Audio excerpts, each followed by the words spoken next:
What's going on, everybody? My name is Aiden, and welcome back to another video. Ladies and gentlemen, we just had our second game against the New York Knicks, and unfortunately, we picked up our first loss of the season.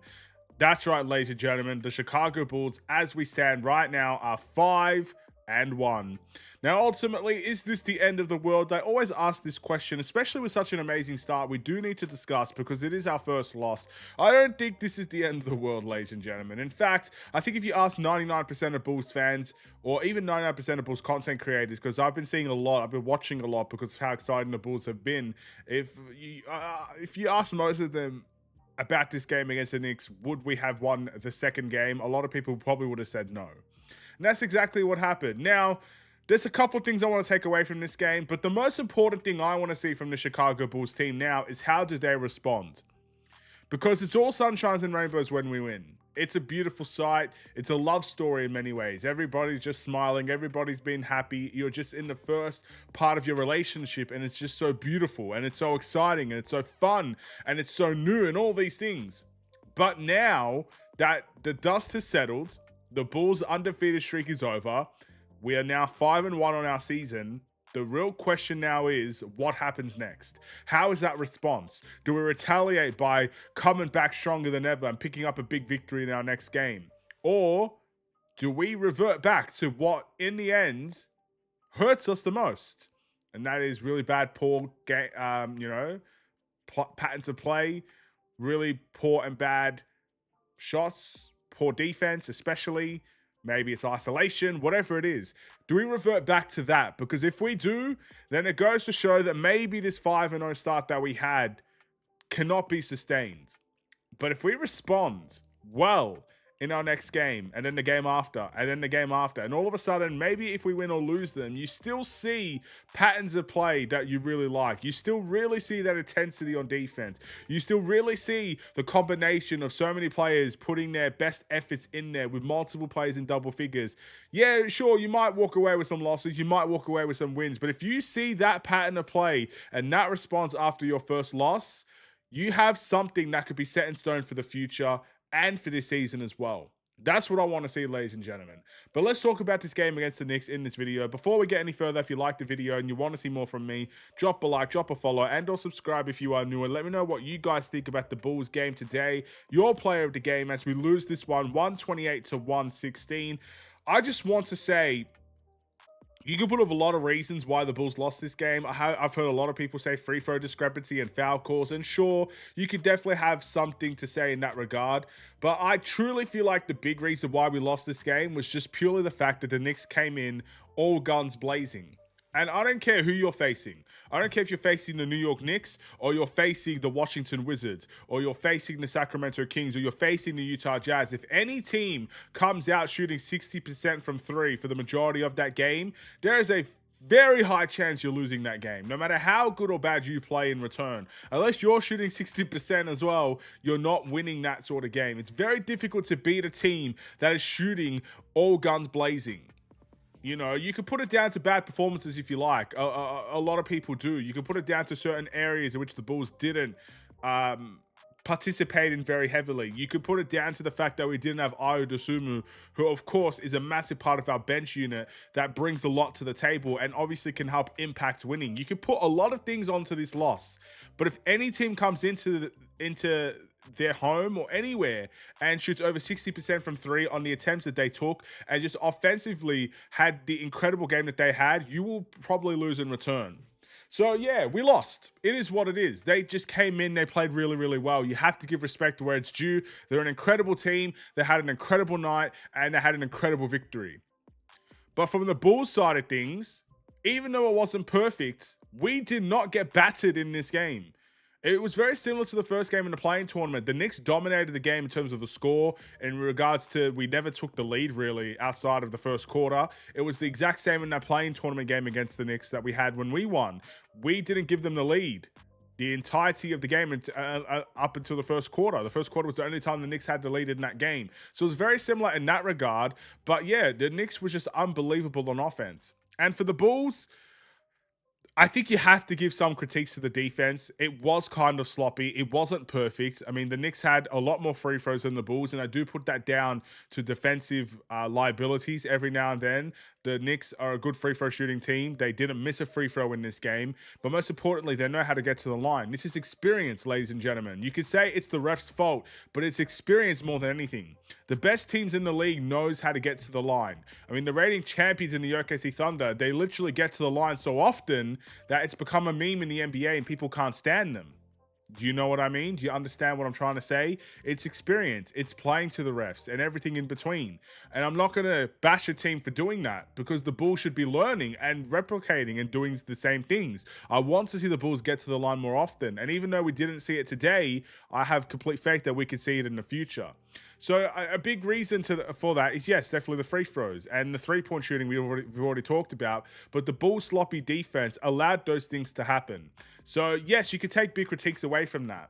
It wasn't perfect defensively, but we have time and we do have enough talent, I believe, to revert back, to kind of get back to what made us really, really positive. And most importantly now, you need the coaching staff to really dig their teeth into these players now. For the next game, we don't want to see more defensive lapses. We don't want to see another game where we're allowing a team to drop 120 plus points on your team. That's already happened twice now against the Knicks. We did win one of them, thank goodness. Our offense was on point that game.